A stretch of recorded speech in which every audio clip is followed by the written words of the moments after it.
오늘이 2026년 26번째 주일이에요. 그러니까 반년이 지나가는 거죠. 정말 세월이 신속히 가니 날아간다는 하나님의 말씀을 실감합니다. 올해 우리 교회는 저 표어대로 감사와 순종으로 성령 충만한 교회라는 선한 목표로 출발해서 여기 반까지 왔습니다. 우리 성도님들 그동안 감사의 삶에서 발전이 있으셨지요? 네, 아멘인 줄 믿습니다. 순종의 삶에서도 성장이 있는 줄 믿습니다. 저도 걱정이나 염려 또 불평의 마음이 들려고 할 때 즉시 감사로 마음을 돌리고 감사를 선택하는 면에서 발전이 있었습니다. 이러한 순종을 주님이 기뻐하셔서 제 마음에 큰 평강을 늘 더해 주셨습니다. 매사에 믿음으로 감사를 선택하는 것이 마귀의 괴계에 속지 않고 승리하며 사는 길이에요. 이러한 순종은 억지도 아니고 마인드 컨트롤도 아닙니다. 우리 주님의 선하신 성품과 그 선하신 주권을 신뢰하는 믿음에서 나오는 감사인 것이죠. 오늘 본문 1절을 보면 우리 주님은 항상 선하시고 그 인자하심이 영원하다 이렇게 말씀하시는데요. 우리 주님이 선하시고 그 인자하심이 영원하신 그것을 믿기 때문에 범사에 감사하는데 그것이 어떻게 우리에게 확증이 됐냐면 예수 그리스도의 십자가의 죽으심과 부활하심으로 이미 우리들에게 확증이 되었습니다. 그러니까 예수님의 십자가와 부활을 믿는 구원받은 사람, 바꿔 말하면 속량받은 사람만이 범사의 진심의 감사를 하나님께 드릴 수 있습니다. 그래서 2절에도 여호와께 속량받은 자들은 이같이 말할지어다. 바꿔 말하면 여호와께 감사하다고 말하라는 그런 말씀이에요. 그런데 속량을 받은 우리임에도 불구하고 우리는 어떤 특별한 기도 응답이라든지 아니면 놀라운 기적 같은 일이 있어야만 감사거리가 있다고 생각하기가 쉽습니다. 사랑하는 성도 여러분, 우리들이 기대하는 놀라운 기적이요. 그 놀라운 기적 주님이 이미 우리들에게 행해 주셨습니다. 우리는 놀라운 기적을 이미 경험한 사람들이에요. 오늘 본문인 시편 107편이 그 기적들을 우리에게 말씀해 주십니다. 이 시간에는 우리에게 행하신 놀라운 기적들이라는 제목으로 하나님의 말씀을 듣겠습니다. 먼저 본문 8절을 같이 읽겠습니다. 여호와의 인자하심과 인생에게 행하신 기적으로 말미암아 그를 찬송할지어다. 아멘. 네, 하나님께서 그 인자하심, 그 사랑으로 인생인 우리들에게 이미 기적을 행하셨습니다.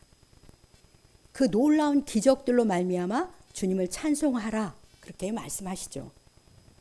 주님이 우리들에게 베풀어 주신 놀라운 기적은 무엇일까요? 그것들을 이 시간 헤아리면서 주님께 깊은 감사와 찬송을 드리기 원합니다. 이 시편 107편에는 하나님이 인생들에게 행하신 4가지의 놀라운 구원의 사건이 기록되어 있어요. 주님은 그것을 기적이라고 말씀하십니다. 인생들이 당하는 보편적인 고통 4가지와 그 고통에서 건져주시는 우리 주님의 구원을 찬송하는 말씀인데요.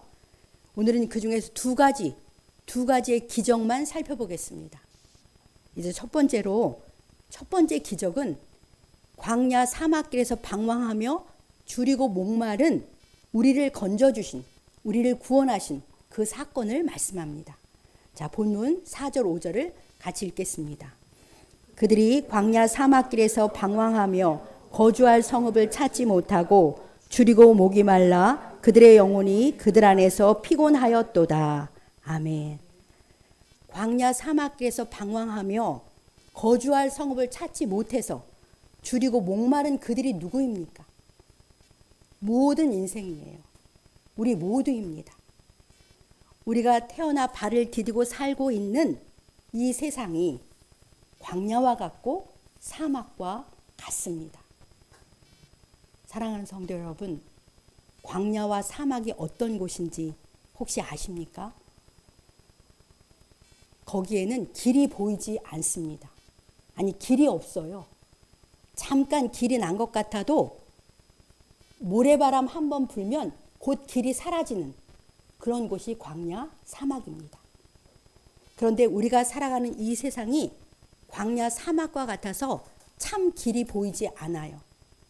생명의 길도, 행복의 길도, 진리의 길도 보이지 않고 찾을 수 없으니까 우리들은 여기저기 기웃거리면서 방황할 수밖에 없습니다.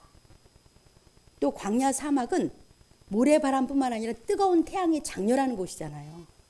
그런데 그 뜨거움을 피할 나무 한 그릇 없는 곳이에요. 한 그루가 없는 곳이에요. 그러니까 뜨거움을 피할 안식처가 필요한데, 거주할 성읍이 필요한데 도무지 찾을 수가 없습니다. 안식할 곳을 찾지 못해서 헤매다 보니까 줄이고 목마를 수밖에 없어요. 5절의 표현, 끝의 표현대로 우리 영혼이 그래서 속에서 피곤합니다. 늘 영혼의 허기짐과 갈증을 느끼며 평안도 쉼도 없고 만족함과 풍성함도 없습니다.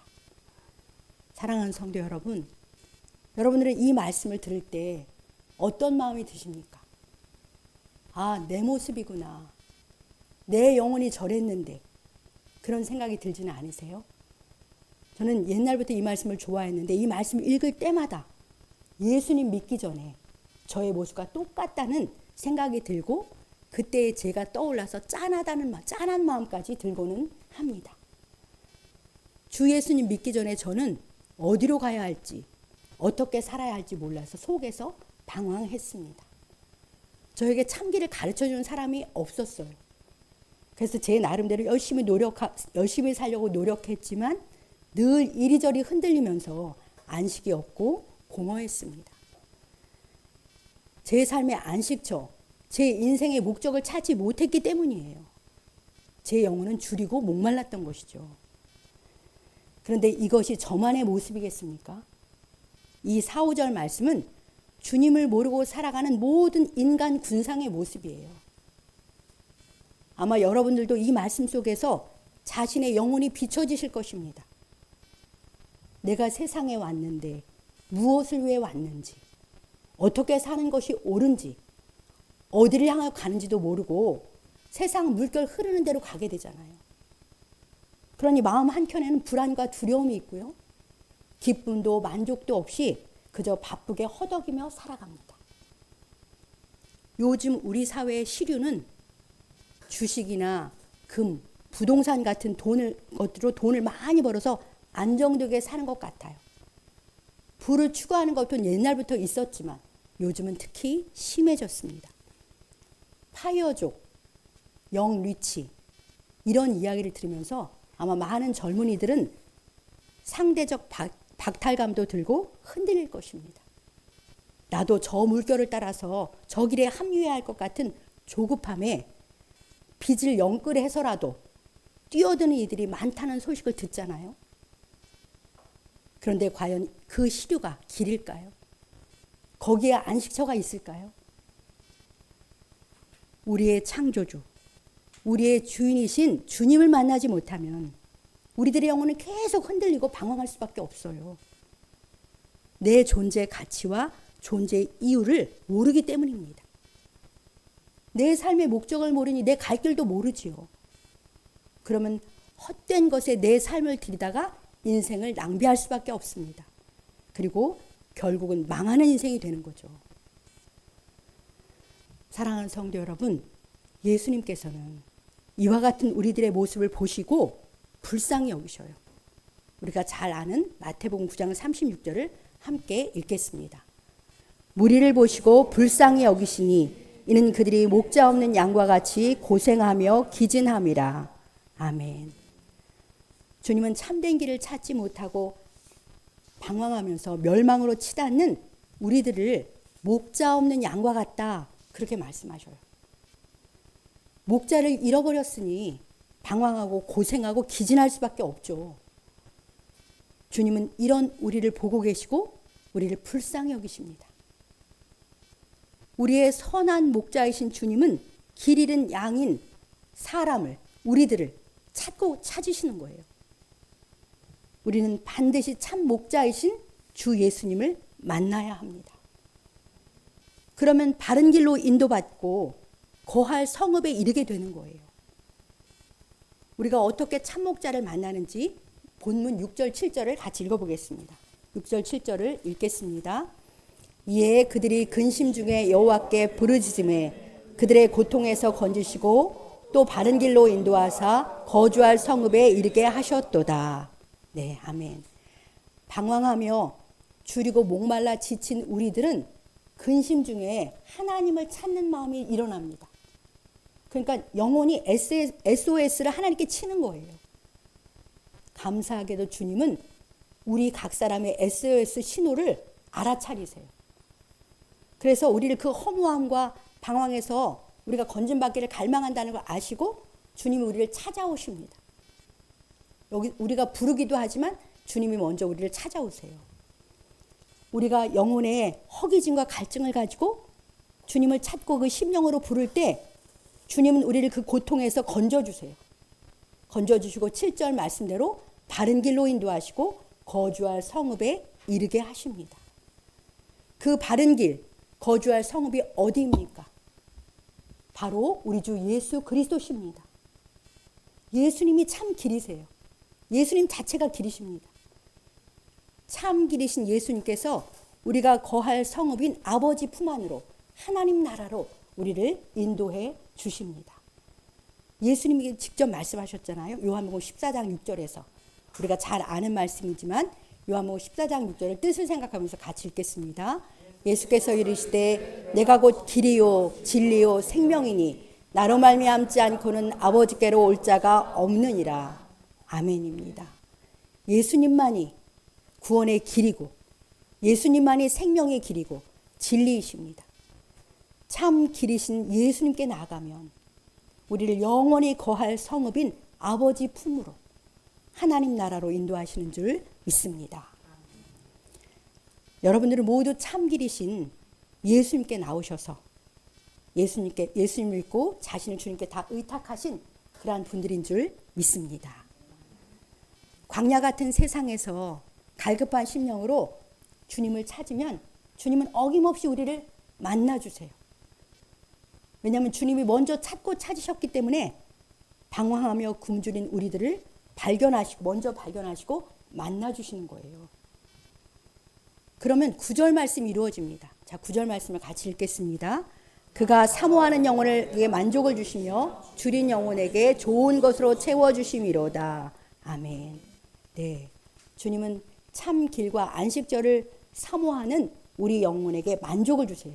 그리고 줄인 우리의 영혼을 좋은 것으로 채워주십니다. 예수님이 줄이고 목마른 우리들의 영혼을 채우시는 생명의 떡이시고 생수세요. 예수님 자체가. 예수님 안에 영생, 구원이 있습니다. 주 예수님이 생명의 길이시고 영원한 안식처이십니다. 그러니까 예수님이 우리의 모든 것이 되시는 거예요. 예수님이 우리의 모든 것이 되십니다. 이제 우리는 모든 것 되시는 예수님을 소유했기 때문에 만족함과 풍성함을 누리며 살게 된 줄 믿습니다. 이것이 바로 기적이에요.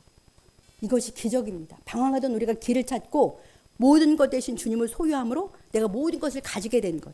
그래서 만족과 충만함과 풍성함을 누리게 된 것. 이것이 바로 기적이 아니고 무엇이겠습니까? 영혼의 방황과 허기짐 속에 살던 우리에게 예수 그리스도로 말미암아 이 놀랍고 기이한 구원이 기적이 임한 줄 믿습니다. 그래서 우리는 8절 말씀처럼 여호와의 인자하심과 우리에게 행하신 기적, 구원의 기적으로 말미암아 주님을 날마다 찬송하며 영원히 감사하며 살아가시길 우리 주님의 이름으로 간절히 축복합니다. 이제 두 번째 기적은 10절부터 나오는데요. 흑암과 사망의 그늘에 앉아서 곤과 쇠사슬에 매인 우리의 결박을 끊고 자유를 주신 것입니다. 자, 우리 10절 11절을 같이 읽겠습니다.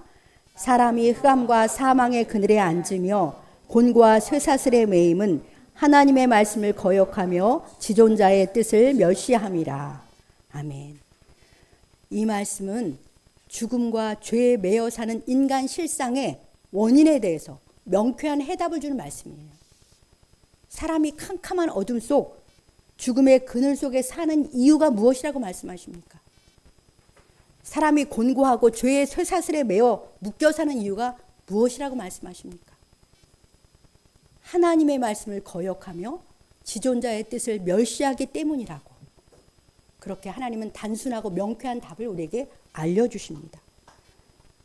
너희가 캄캄한 어둠 속에서 또 죽음의 그늘 속에 앉아있는 원인, 너희 삶이 곤고하고 여러 가지 죄의 쇠사슬에 묶여 비참하게 사는 이유는 너희가 참이고 선한 하나님의 말씀, 내 말씀을 거역하고 지존자인 나의 뜻을 멸시하기 때문이다 라고 하나님이 분명히 말씀해 주십니다. 안타까움으로 가득한 우리 주님의 마음이 와닿지 않습니까?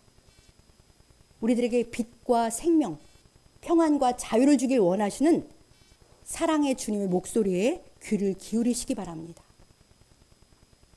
사랑하는 성도 여러분, 여러분들은 이 말씀이 나와는 관계가 없다고 생각하지는 혹시 않으십니까? 흑암과 사망의 그늘에 앉아 있다고? 그것은 어두운 뒷골목에 살면서 죄 속에 뒹구는 사람들의 이야기 아닐까? 곤고와 쇠사슬에 매여 있다고? 큰 죄를 져 수갑을 차고 감옥에 갇힌 사람들의 이야기지 라고 생각한다면 큰 오해입니다. 이 말씀은 내가 왕이 되어서 내 뜻대로 살아가는 우리들의 모습이에요. 항상 나를 최고의 자리에 두고 내 생각과 내 뜻을 앞세우며 살고 매사에 내 중심으로 살면 우리는 저절로 하나님 말씀 거역하고 지존하신 주님의 뜻을 멸시하게 됩니다. 그러면 나는 못 느끼고 못 깨달을지라도 실상은 내가 흑암 속에 사는 것이고, 그러니까 캄캄한 어둠 속에 살아가는 거예요. 또 생명이신 하나님과의 관계가 단절된 사망, 죽음 속에 살게 되는 것입니다. 그러니 곤고할 수밖에 없죠. 생명이 끊겼으니까, 공급이 끊겼으니까. 그래서 이런 저런 죄를 지으면서 그 죄의 사슬에 묶여서 벗어나지 못하는 삶을 살게 되는 것입니다. 사람들이 왜 중독의 죄에 빠지는지 많이 들어보셨잖아요. 공허하기 때문에 그래요. 공급이 하나님으로부터 풍성함을 얻지 못하기 때문에 재미를 찾다 보니까 중독의 죄에 빠지는 거잖아요. 그래서 죄의 쇠사슬에 묶이는 것이죠. 교만하고 완악한 우리들은 알고 보면 다 하나님 말씀 거역하고 멸시하면서 어둠 속에 살고 사망과 죄의 권세 아래 살고 있습니다. 감사하게도 긍휼이 풍성하신 하나님은 이런 우리들을 그냥 내버려 두지 않으세요. 죄의 사슬에 매여 고통스럽게 살아가는 우리의 결박을 끊어주시려고 기적의 역사를 시작하십니다. 어떻게 시작하십니까? 우리 12절을 같이 읽어보겠습니다. 그러므로 그가 고통을 주어 그들의 마음을 겸손하게 하셨으니 그들이 엎드러져도 돕는 자가 없었도다. 네. 교만과 불순종의 죄 속에 사는 우리들에게 고통을 허락하세요. 하나님이 고통을 주신다기보다 죄의 결과로 고통이 오는데 그걸 내버려 두는 거예요. 그래서 그 고통으로 우리를 낮아지게, 겸손하게 그렇게 하시는 것입니다. 엎드러져도 돕는 자가 없는 그 자리까지 가게 하시는 거죠. 더 이상 내 힘으로는 어찌할 수 없는 자리까지 가도록 우리를 그냥 내버려 두십니다.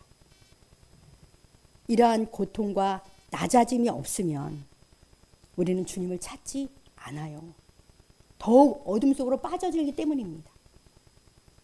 우리를 흑암과 사망에서 빛과 생명으로 옮겨주셔야겠고, 곤고와 쇠사슬의 결복을 끊어내고 평안과 자유함으로 인도하시기 위해서 주님은 우리를 이렇게 때때로 고통과 엎드러짐까지 그렇게 허락하시는 거예요. 그냥 내버려 두시는 거예요. 나락에 떨어진 자리에서야 우리는 아무것도 아닌 나를 발견합니다. 그리고 주님께 엎드려서 주님을 찾기 때문입니다. 그래서 13, 14절에 이렇게 우리가 반응하신 거죠. 13, 14절을 같이 읽어보겠습니다. 이에 그들이 그 환난 중에 여호와께 부르짖음에 그들의 고통에서 구원하시되 흑암과 사망의 그늘에서 인도하여 내시고 그들의 얼거맨 줄을 끊으셨도다. 아멘. 네, 죄로 인한 환난, 아까는 근심이라고 했는데 여기는 환난이에요. 훨씬 더 강한 거죠. 환난에서 우리는 하나님을 찾을 수밖에 없어요. 주님께 엎드려 눈물로 용서를 구하면서 회개합니다. 그렇잖아요. 그 엎드러진 자리에 자기를 안 돌아볼 수가 없거든요. 나를 이 죄의 사슬에서, 이 비참한 나락에서 구원해 달라고 하나님께 부르게 되는 거죠. 그러면 주님이 그 고통에서 우리를 건져 주십니다. 기다리셨거든요. 흑암과 사망에서 빛과 생명으로 인도해내시고 얽어맨 죄의 사슬을 끊어주시고 평안과 자유를 주시는 줄 믿습니다. 이것이야말로 놀라운 구원의 기적이 아니고 무엇이겠습니까? 내 힘으로는 절대로 흑암과 사망에서 죄의 사슬에서 벗어날 수 없어요. 우리가 오직 십자가와 부활의 예수님께 나와 주님께 순종할 때만 주께서 그 환난과 고통의 소리를 건져주시고 자유케 하시는 줄 믿습니다. 주님은 우리에게 행하신 이와 같은 기적을 16절로 표현하십니다. 그가 논문을 깨뜨리시며 쇠빗장을 꺾으셨도다. 네, 8절에서는 사모하는 영을 만족해 하시고 줄인 영혼에게 좋은 것으로 채워주신 그 기적을 말씀하셨다면 이 기적은 우리의 논문을 깨뜨리시고 쇠빗장을 꺾으셨다. 그렇게 말씀하세요. 주님은 그 능력과 은혜로 우리를 가둔 죄의 감옥의 논문을 깨뜨리시는 거예요. 그 논문이 무엇입니까? 고집스럽고 교만하고 악한 우리의 자아입니다. 내 힘으로는 내 자아를 깨뜨릴 수가 없어요. 그러니 죄의 감옥 속에 살다가 죄의 형벌을 받고 영원히 죽을 수밖에 없는 게 우리들의 처지인 거죠.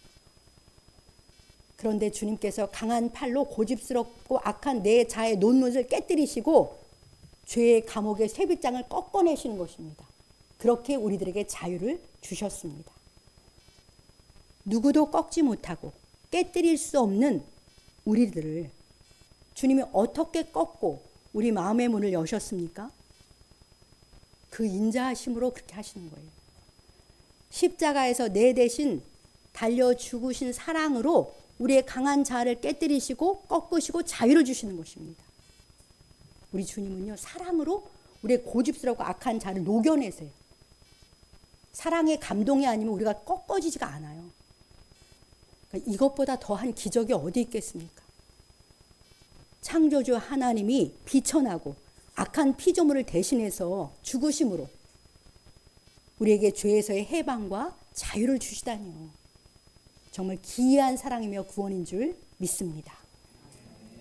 15절 말씀대로 여호와의 인자하심과 인생에게 행하신 기적으로 말미암아 우리에게 행하신 구원의 기적으로 말미암아 주님께 영원한 감사와 찬송을 드리며 살아가시길 주님의 이름으로 축복합니다.